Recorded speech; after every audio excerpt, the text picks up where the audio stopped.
Did 5 movies in the last 5 years using this process. It's been fun. It's amazing. And you get to work with incredible people. Can you talk to me about how you came to work with Jeremy, how you two collaborate, and then we can talk about Charlie, how you found Charlie.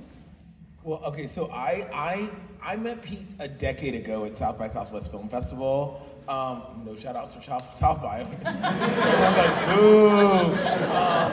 No, we met at South by Southwest Film Festival, and I got to go to an early screening of Everything is Beautiful is Far Away. And I don't remember saying this. Some of my friends from college were here. I went to the ball, and some of my friends from college were here, and they know that I just say shit, and I don't remember ever saying it. But apparently, the note I gave that was very touching to him was after I saw the movie, I said, "Wow, autism is real," and that hit home.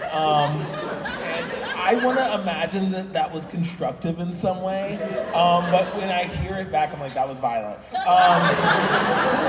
But anyway, so I see this movie. We have this sort of friendship, but I'm also about to go to grad school. I'm about to have this like crazy journey, and all the people I met in that time in my life, which is like the 2015, 2016 year where I'm like, I'm in LA, but I'm not, bye. I kind of put in a box, and I'm like, I'll see you guys later. I didn't realize that I was about to go to grad school and then go to Broadway, and then that box was gonna start getting dust on it, and there were gonna be a lot of people I met that I wouldn't have a chance to get deeply close with in the way I'd like to get close to my friends. But Pete and his co-director at the time were very persistent. They went to all of my shows. They were friends that like lit up anytime they saw a thing I did, and I lit up anytime I saw them. And I still was like keeping up with what they were doing, but not being there in all the right ways and all the same ways. But it was very comforting whenever I got a text or email that they were in town, we'd have dinner, we'd have lunch. Anyway, cut to 3 years ago. I'm making my documentary about this play that I wrote in grad school called Slave Play. A documentary came out on HBO Max. I need to do a huge shout out for that play. I don't know if any of you were able to see it. It's brilliant. That's very kind. Yeah. It hasn't come to Chicago yet. I don't know why, but tell your local theaters. Anyway, I'm doing this documentary. The documentary's not going well. The producers are telling me that a documentary for HBO has to look a certain way, has to move a certain way, and it doesn't move the way I think I want it to, but they're telling me it has to do that, and the editor's editing it that way. And I didn't remember that being a director meant that I had to tell people what I wanted in a way, and they had to sort of do that. I was very much like being backseat director. And it just wasn't working. I woke up one day and they told me that we barely had a budget anymore, and all we could do to save this movie is bring on a different producer, or a different editor. We couldn't shoot any more of my ideas. We couldn't do anything crazy. We just had to bring someone on who might be able to fix it. And the name they said was Petos. And Pete took a picture of when they called Pete, he took a picture of the original New York Theater Workshop playbill and his ticket stub, which he had kept. Very emotional for me. And said, I love this play, I love Jeremy, I'd love to be there. And Pete immediately said that my vision for my film was a vision that he saw. And having someone else see the world the same way as you is really rare. You know this as a filmmaker. And every day as we built this thing together, we saw that like not only were we seeing the same movie, but we were seeing so much of the world similarly. I'm a Gemini, he's a Sag. That's the yin and yang of the zodiac. We just vibed so hard, and I was like, I want to keep making things with you. What are you doing next? He was like, I have this table of bubbles theory. I make a movie a year. I've already thought about putting you in my next one. Would you do it? And I said, absolutely. And the minute I went there, or the minute he invited me in, I said, if you're making movies like you're 15 years old and you're playing pretend, can I play pretend that I'm a pretend producer? And if I fail at producing, it won't matter because it's also a part of this table of bubbles. But I will bring a budget, and I will talk to talent, and I will try out all these things in the way I would, because I play FIFA. I don't know if you guys play FIFA, but I don't play it as a soccer player. I play it as the manager. Like, and when I played pretend as a kid, I liked playing pretend as the boss. Like, I was at when I was at DePaul, I was the first year dormitory president of McCabe dorms. When you were the president of McCabe, you were also the president of Cochrane, whatever. I was the president of my dorm freshman year. I've always done student body government. I love doing that shit. So he let me play pretend with him, and I got to learn how to be a producer working with him. And it's been this really phenomenal journey of us saying yes to each other. And I have to just shout out Chicago, and because I know Kelly because we did a play together at Theater on the Lake, a collaboration play. 20 years ago. 20 years ago. 20 years. It's really insane, but being in Chicago made me feel like Pete's process wasn't weird, right? People in Chicago make things for the fuck of it. They aren't making things because they're thinking about like if it'll go to Broadway, if it'll make $1 million. They're making it in that fucking storefront because there's a story they need to tell and they want to tell it now. And that's one of the reasons I was so excited to bring this movie here, because I don't think I would have been as armored to make a movie with Pete if I didn't know the yes ands that I learned at Annoyance. If I didn't know that like the act of making was a beautiful thing that I learned from the Timeline Theater.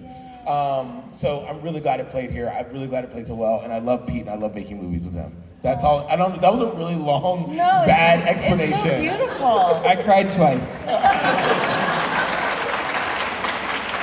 Yeah, my coffee's just kicking in. I apologize. I do think it's so important though, because we're raised to think that there is a certain way of doing things, Yes. and to sort of respect the gatekeepers and think that they know better. And the thing that I'm learning more and more, and that I learned from incredible peers like you, is that they don't. Well, after Yale, I got put inside of a pipeline that I didn't sign up for. Like, I had already decided when I went to Yale that Yale was just gonna be my ability to have 3 years to write and to see my work done, because I was sleeping on couches in New York, Chicago. A person's couch that I slept on, Mitchell Savello, he's in the audience right now. I slept on his couch for many, many years. As I figured out what the fuck I was gonna do, and Yale was a way that I could have an apartment and actually see my plays done. And I didn't think that at the end of Yale, Broadway was on the other end, because Broadway was not generally on the end for any 29-year-old, let alone a black gay one, right? And when it was, I was like, I'm not gonna lose this opportunity, so I'm gonna keep saying yes to things. So I said yes to Warner Brothers, I said yes to HBO, I said yes to Universal, and then I was like subsumed inside of a world where I was being told that my work, no matter, I'd been accepted, and so therefore, because I was accepted and they were gonna give me these big budgets, I had to wait for permission to see my work happen. Yes. And Pete told me this story that really woke me up, where he was like, I was on the cover of Filmmaker magazine with 10 other filmmakers, and I would go to party after party with them and be like, what's your next film? He'd be like, oh, A24 has it right now, Brady Corbet is about to direct it, it's gonna be amazing.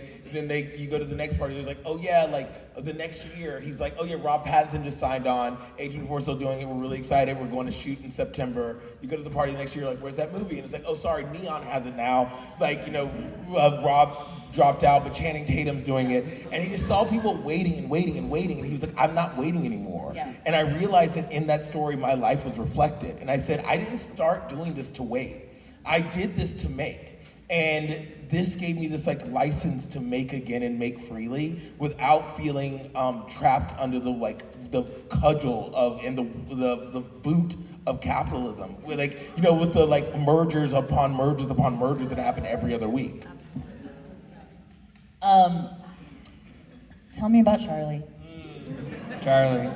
Charlie Best XCX? segue. Yeah, no, your producer, Charlie.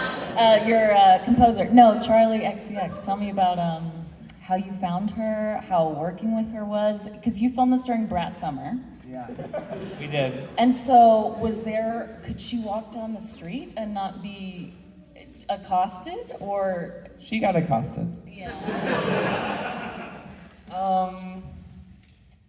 I mean, it's wild. It's wild to be sitting up here. It's a beautiful big theater.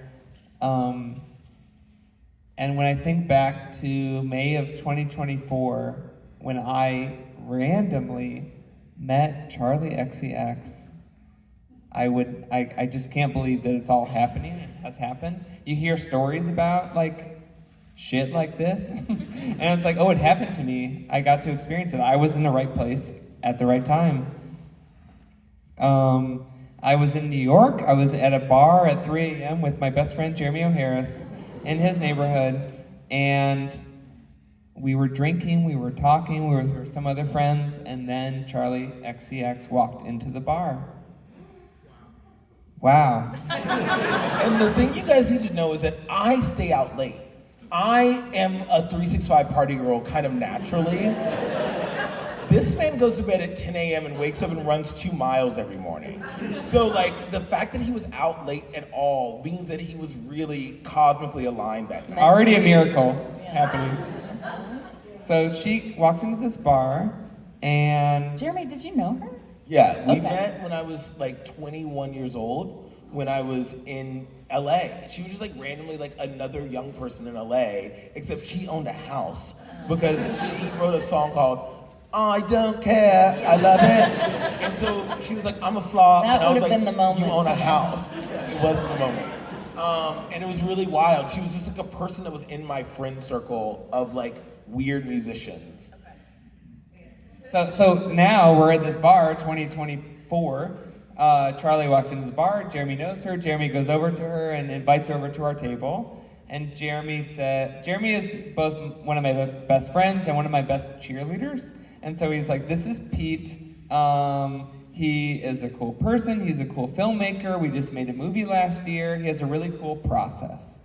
And she looks at me and she says, what's your process? I describe my process. I make it sound really cool and really fun. Do you talk about the bubbles? Did The I table mention of the bubbles? bubbles. Probably. I definitely mentioned like making movies like a 15-year-old and all like low stakes and just like high risk, high creative engagement. I make it sound cool.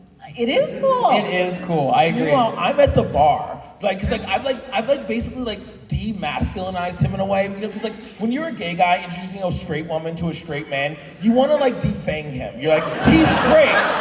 There's no problems here. He makes movies. You like movies, right? I'm gonna get us drinks. So I go to get drinks, having properly defanged him, hoping that like she's not like, I'm over it. You know, like I'm hoping that she's still into him.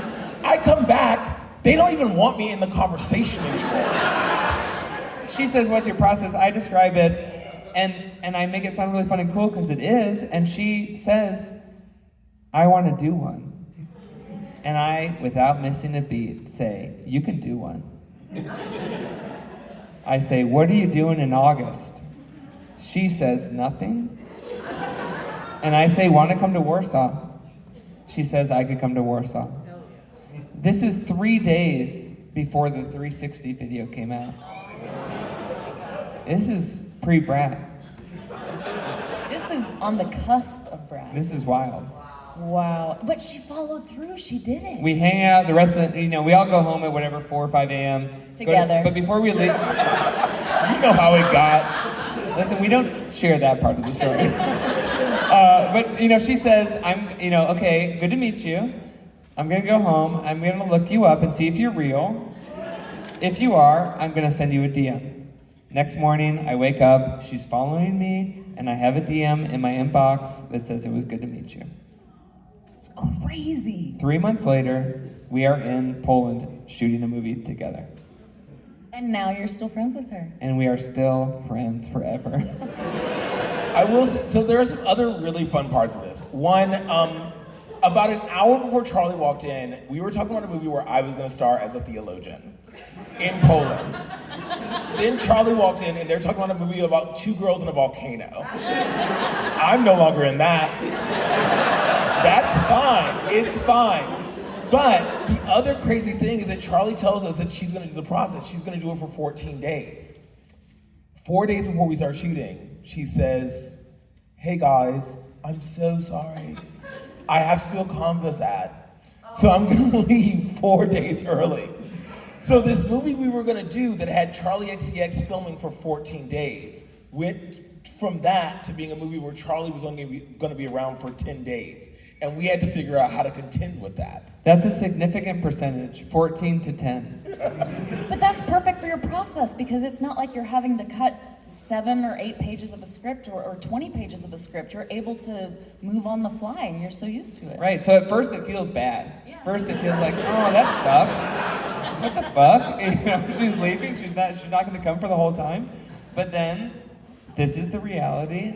This is what's happening. Accept it, embrace it, Do your best to see it as a gift. And at that point, did you pull in Jeremy as an actor? Is that where this? No, side Jeremy was I keep cutting myself out of the story. I was still going to be an actor. there's a whole other story he will tell in a moment about like when does Claude exist. But at first, there's just this reality that Charlie's not going to be there the whole time. And like, we can't change that. You know, we're not some big budget movie that can demand things. A normal movie would probably like push or something, but that is like also a death knell to filmmaking. So often logistics is the reason a movie doesn't even come to exist. So instead, I'm just like, embrace it. And when I realized, okay, Charlie's leaving early, that means Bethany's leaving early. And what that means is now there's this whole section of the movie where we get to exist in the aftermath of the eruption. That we get to see what happens when these characters who are so sort of like centered on her have to interact with each other without her. That became very interesting and exciting to me as a narrative like structure, a narrative shape. And if I had Charlie for all 14 days, you don't think I'm putting her in every scene? I definitely am. And also, I mean, I think the thing that you'll know is that as a theater person, I was getting anxious about like, what is her 11 o'clock number gonna be, right? Because like, you know, Pete's movies have a sort of like, shooting in order. We're shooting in order, but there's also this sort of like Chekhovian sort of like relationship to like expressivity that he has, where he's kind of like less. Yeah. Like, you know what I mean? Which is so beautiful. And like, as an actor who is on a show called Emily in Paris, where they're like, can you be a clown again? And I'm like, you know, I really like getting to explore my less, you know? And yet, like, I also knew that this was a big moment for Charlie. It's her first time leading a movie. And an actress who's leading a movie needs to have a moment.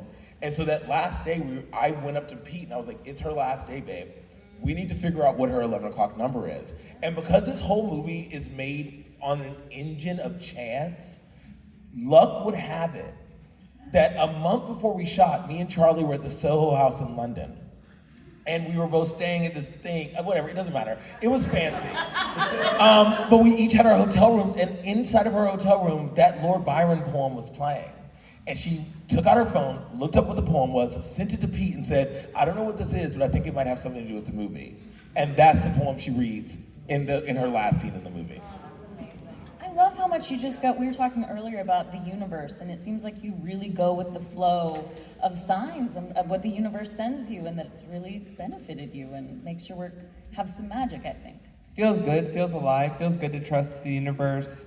I do feel like once you commit to doing, once you start, and you stay open, that the movie gods are on your side, and they do keep presenting these gifts.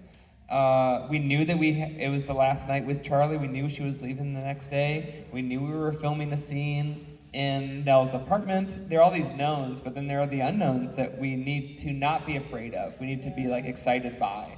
And so we don't know what the scene is going to be. Jeremy says it needs to be something special. Just that like thought that he expressed was enough to trigger me to say the poem, right? That poem. We were in the middle of dinner, not knowing what the next scene was going to be. Jeremy and I are like, we don't know what the next scene is going to be. We need to take a walk. So we go out, we leave the dinner. Everyone else is just chilling. They're eating their food, whatever. And we go walk around the block, and we're brainstorming, trying to problem solve. How long before you shoot the scene is this? 2 hours. It's crazy. We come, so like we're like right the poem. We like run back to the restaurant, and I sit down across from Charlie, and I'm like, okay, Charlie, the next scene we're about to shoot. Here's what I'm thinking. Remember that poem? And she's like, what poem? And I'm like, the Lord Byron poem that you sent me. And she's like, oh yes, that poem. What if Bethany recited that? And she's like, from memory? And I'm like, yes. Do you think you could memorize it? And she's like, yes. Wow. Thankfully, she said yes. She immediately just stood up and left the table. She disappeared. I don't know where she went. She went down to like the wine cellar or like the corner of a bathroom. I don't know. She disappeared. 2 hours later, we're shooting the scene. She has it memorized off book. She's crying, and it's just a miracle. And like, well, how does that happen? I don't know, except that like this scene wanted to exist. Is how I feel about it. Did you talk about what the poem means for that? No. Or what it means for the movie? You guys, these people are illiterate. All of the people that work on this movie are illiterate. And he's about to tell you how illiterate they are. I'm sorry, it just really bothers me. So Charlie sent me the poem, quote unquote. All she sent me was the image of the poem that is on the Wikipedia page. It's not the whole poem. As we're doing it, Will is helping, Will Madden, who plays Rob. I love Will so much. But he is helping her like memorize. He's kind of like he's got the poem in front of him, and they're working the lines as we're lighting it, as we're setting up what the shot is. And he realizes, hey guys, the poem ends with a semicolon. This is not the end. You're like ending mid-sentence. And we're like, I didn't even look up the rest of the poem. This is all she sent. I was just like, that's what we're gonna do. It's not until later, as we're in post-production and we're editing this movie, and we know that there's this scene that's like the end of Rob, as Rob is leaving the movie, and we have this last opportunity where Rob is gonna call and he's gonna leave a voicemail, and we're not sure what that's gonna be, and we're like, maybe he's calling and he's really pissed off, maybe he's calling and he's really sad, we don't know. And Will was like, so I Googled the poem. Will isn't illiterate. 3 lines after what we recited, Talks about an eruption. it talks about a volcano. And I was like, oh, the poem mentions volcano? We should definitely use that. So then that is why Rob now recites the rest of it, which feels so good and feels so right, and it's insane. It's insane. I feel like that would take a year to write, to think about, and to write, and to place perfectly in a script and a series of happenstances. And Don't that's think about it, Wikipedia. just have fun. Wait, okay, because you are so receptive and you're the best, because also you guys, if you don't know this, if you haven't seen her films, she's not only the best writer, director, she's the best actress ever, and it's because she has this very receptive spirit. Can I watch your face change when he tells you why we have the voiceover, or who did the voiceover in the movie? Please.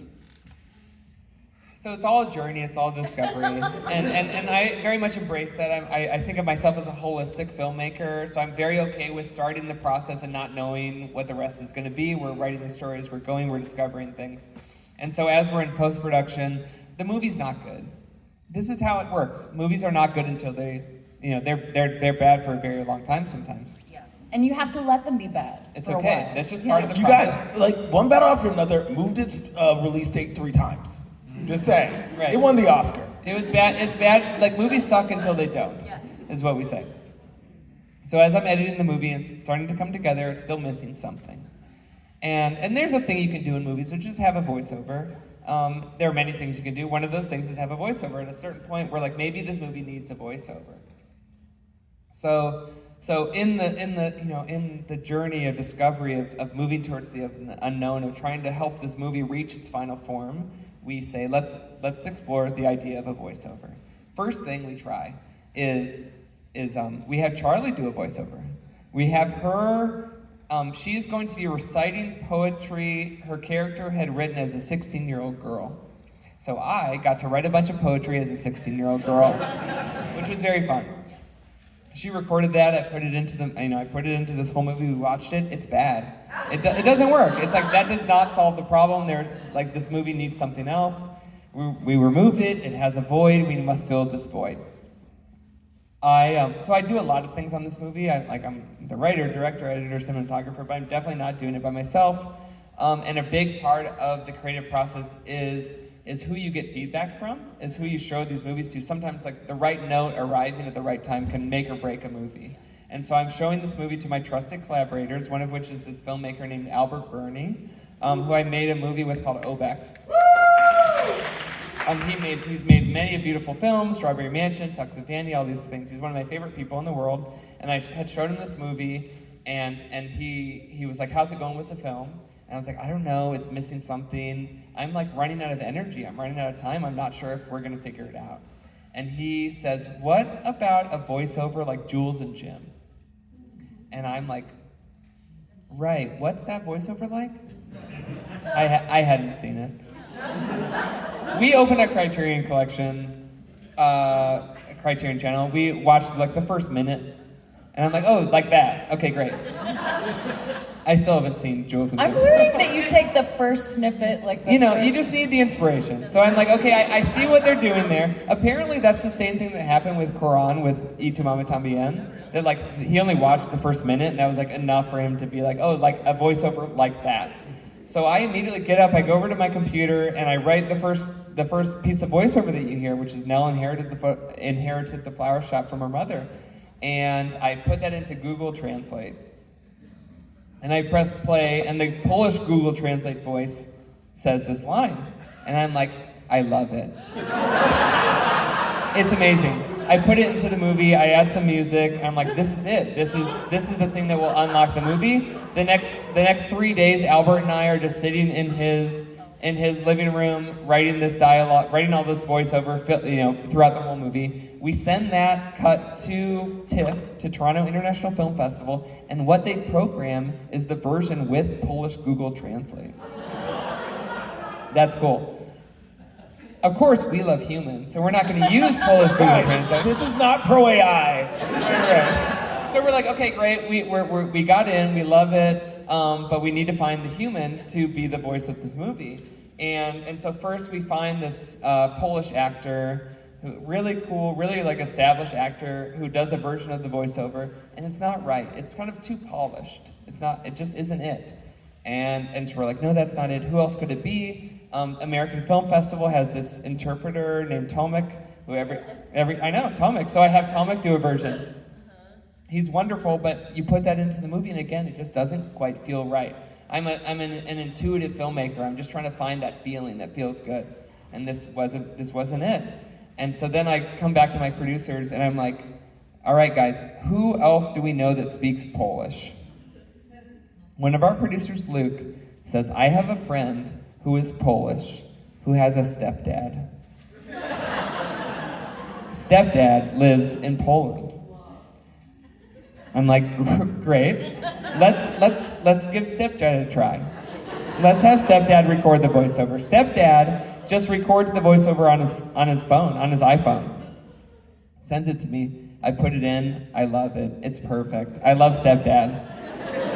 I put that in throughout the whole movie. I'm like, this is it. I love this. I love it now. I show it to our Polish collaborators, and they hear it, and they tell me that this reminds them of this thing called a lector, which in Poland, when they import movies from other countries and other languages, they do a dub. But instead of having different actors do the dubs of all the different characters, they just have one man say all the lines across the whole movie.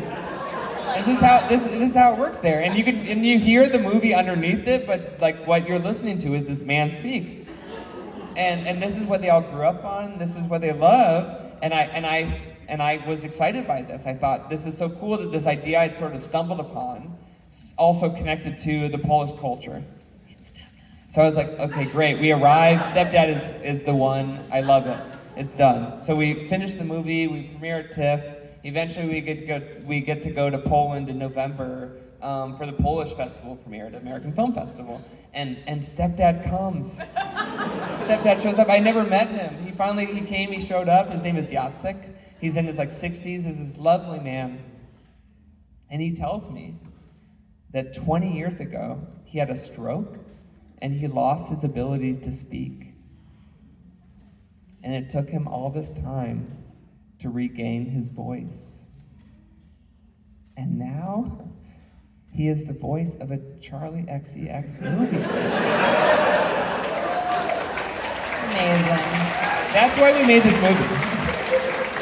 That's amazing. I want to make movies like you guys do. I want to make art like you guys do.